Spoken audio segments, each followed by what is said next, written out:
गौतम बुद्ध अपने ध्यान में बैठे थे कि वहां पर एक आदमी आया। ये आदमी अपने आलसीपन से बहुत ज्यादा परेशान था। आलसी आदमी गौतम बुद्ध से बोला, महात्मा जी मेरी मदद कीजिए, मैं अपने आलस्य से बहुत ज्यादा परेशान हूँ। आप ही कोई उपाय बताए जिससे मैं आलसीपन से छुटकारा पा सकूं। गौतम बुद्ध ने उस व्यक्ति से कहा, पहले मुझे यह बताओ कि तुम्हें क्यों लगता है कि तुम आलसी हो। आलसी आदमी बोला, सिर्फ मुझे नहीं, मेरे परिवार वालों को और मेरे आसपास के सभी लोगों को ऐसा लगता है कि मैं आलसी हूँ। गौतम बुद्ध ने फिर उससे पूछा, क्या तुम जानते हो आलस्य होता क्या है?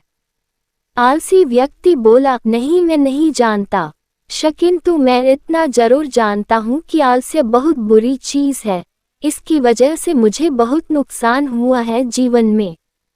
गौतम बुद्ध बोले, जिस परेशानी से तुम छुटकारा पाना चाहते हो पहले उसके बारे में पूरी जानकारी ले लोगे तो उससे छुटकारा पाना आसान हो जाएगा। आलसी व्यक्ति बोला, भगवान इतनी अक्ल तो मुझ में नहीं है, आप ही मुझे इस समस्या के बारे में जानकारी दीजिए। गौतम बुद्ध बोले, आलस्य एक मानसिक अवस्था है, एक विचार है जिसे जाने अनजाने में हम खुद ही जन्म देते हैं। आलस्य दो मूलभूत कारणों की वजह से ही जन्म लेता है, एक है शारीरिक और दूसरा मानसिक। शारीरिक कारणों में पहला कारण है गलत तरह का भोजन। हम सभी जानते हैं कि हमारे शरीर को भोजन से ऊर्जा मिलती है और यह ऊर्जा सजीव चीजों से मिले तो अच्छी, यानी कि प्राकृतिक रूप से जो हमें भोजन की वस्तुएं प्राप्त होती है उनसे अगर यह ऊर्जा मिले तो हमारा शरीर इससे अच्छी ऊर्जा प्राप्त करता है। इससे उलट यदि हम निर्जीव वस्तुओं से ऊर्जा प्राप्त करते हैं तो यह हमें आलस्य की ओर लेकर जाती है। शारीरिक कारणों में पहला कारण है गलत तरह का भोजन। हम सभी जानते हैं कि हमारे शरीर को भोजन से ऊर्जा मिलती है और यह ऊर्जा सजीव चीजों से मिले तो अच्छी, यानी कि प्राकृतिक रूप से जो हमें भोजन की वस्तुएं प्राप्त होती है उनसे अगर यह ऊर्जा मिले तो हमारा शरीर इससे अच्छी ऊर्जा प्राप्त करता है। इससे उलट यदि हम निर्जीव वस्तुओं से ऊर्जा प्राप्त करते हैं तो यह हमें आलस्य की ओर लेकर जाती है। दूसरा कारण, हमारी शारीरिक गतिविधियां भी हमें आलस्य के चंगुल में फंसा सकती है। गौतम बुद्ध ने आलसी व्यक्ति को अपने शिष्यों की तरफ इशारा करते हुए कहा कि देखो, इनके चलने फिरने बैठने के तरीकों में तुम्हें कुछ अलग नजर आ रहा है। जब आलसी व्यक्ति कुछ समझ नहीं पाया तब गौतम बुद्ध ने उससे कहा, मेरे शिष्य जब भी बैठते हैं तो वे रीढ़ की हड्डी को एकदम सीधा रखते हुए बैठते हैं। चलते हैं तो उनके दोनों पैरों के बीच अच्छे से संतुलन बना रहता है और जब वह सोते हैं तो उनका शरीर एकदम शिथिल रहता है। ऐसा करने से उन्हें रात्रि में एकदम सही तरीके से नींद आती है।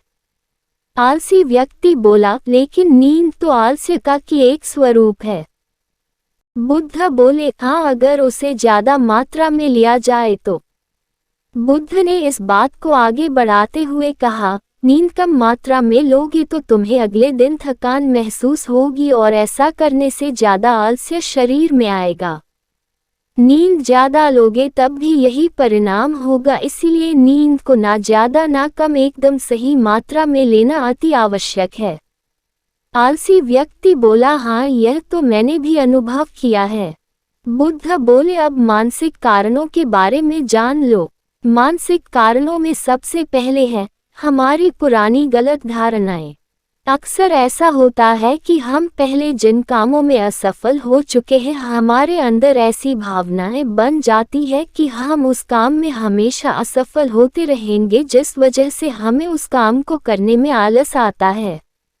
ऐसी धारणाओं से छुटकारा पाने का एकमात्र उपाय यह है कि हमें अपने मन को यह समझाना चाहिए कि पिछली बार हम जब उस काम में असफल हुए थे तो हम उसके बारे में जितना जानते थे अब हम उस काम के बारे में उससे ज़्यादा जानते हैं, क्योंकि असफल होने के बाद हम उससे काफ़ी कुछ सीखे भी है। बुद्ध बोले, दूसरा कारण है आलसी और कामचोर लोगों की संगत। कई बार ऐसा होता है कि हम आलसी नहीं होते, मगर जिनके साथ हम रहते हैं हम उन जैसे बनने लगते हैं। इससे छुटकारा पाने का उपाय बहुत सरल है। कामचोर और आलसी व्यक्तियों से दूर रहो। ऐसे व्यक्तियों की संगत में रहो जो अपने काम को बड़ी लगन से करते हैं और तुम्हें कुछ सिखा पाए। गौतम बुद्ध ने तीसरा कारण बताते हुए कहा, यह कारण आलस्य के लिए सबसे बड़ा कारण है, काम को कल पर टालते रहना। यह कारण इतना शक्तिशाली है कि किसी भी व्यक्ति को बर्बाद कर सकता है। इससे बचने का सबसे आसान उपाय यह है कि जो काम जितनी जल्दी संभव हो उतनी जल्दी कर दिया जाए। गौतम बुद्ध ने आलसी व्यक्ति से एक सवाल पूछा, मान लो तुम किसी रेगिस्तान में फंस गए हो और तुम्हें प्यास लगी है तो तुम क्या करोगे?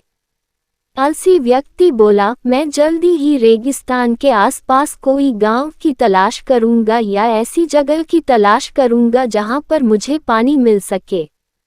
गौतम बुद्ध बोले, अगर तुम्हें काफी देर ढूंढने पर भी पानी ना मिले तब तुम क्या करोगे? आलसी व्यक्ति बोला, मैं तब भी अपनी तलाश जारी रखूंगा, क्योंकि ऐसी परिस्थिति में मेरे पास कोई और दूसरा विकल्प तो होगा ही नहीं। गौतम बुद्ध बोले, बिल्कुल सही, और यही है मानसिक स्तर पर आलस्य का चौथा कारण, किसी भी निश्चित लक्ष्य का ना होना। यह भी आलस की ओर लेकर जाता है। अब सुनो पांचवें कारण के बारे में। गौतम बुद्ध बोले, सोचो कि तुम्हारे पास काफी सारे सोने के दागिने हैं जो तुम्हें एक जगह से दूसरी जगह लेकर जाना है। तुम चलते चलते थक जाते हो और किसी पेड़ के नीचे बैठ जाते हो और तभी तुम्हें दूर से तुम्हारी तरफ दौड़कर आ रहे डाकू दिखाई देते हैं। तो क्या तब भी तुम आलस करके वहीं बैठे रहोगे, या ऐसी परिस्थिति में तुम वहां से उठकर दौड़ने लगोगे? आलसी व्यक्ति बोला, जी मुझे वहां से दौड़ना ही पड़ेगा, नहीं तो मेरी जान और सोने के दागिने दोनों खतरे में पड़ जाएंगे। बुद्ध बोले, यानी कि तुम्हारे पास एक ठोस वजह होगी दौड़ने के लिए। यही है आलस्य का पांचवा कारण, किसी भी काम के लिए ठोस वजह का ना होना। आलसी व्यक्ति महात्मा बुद्ध की बातों से संतुष्ट हुआ। वह बोला, महात्मा जी, मैं अब आलस्य के बारे में सब कुछ जान चुका हूँ और अब मैं इन सभी कारणों पर काम करूँगा और अपने आलस्य को दूर भगा दूंगा। दोस्तों, आशा करता हूँ गौतम बुद्ध और आलसी व्यक्ति की कहानी आपको अच्छी लगी होगी और कहानी सुनने के बाद अब आप कभी भी जीवन में आलस नहीं करेंगे। यदि कहानी अच्छी लगी हो चैनल को लाइक, सब्सक्राइब और कमेंट जरूर कीजिएगा और हमें जरूर बताएं कि कहानी की कौन सी बातें अच्छी लगी। चलिए मिलते हैं आगे एक और नई रोमांचक कहानी के साथ, तब तक के लिए अलविदा।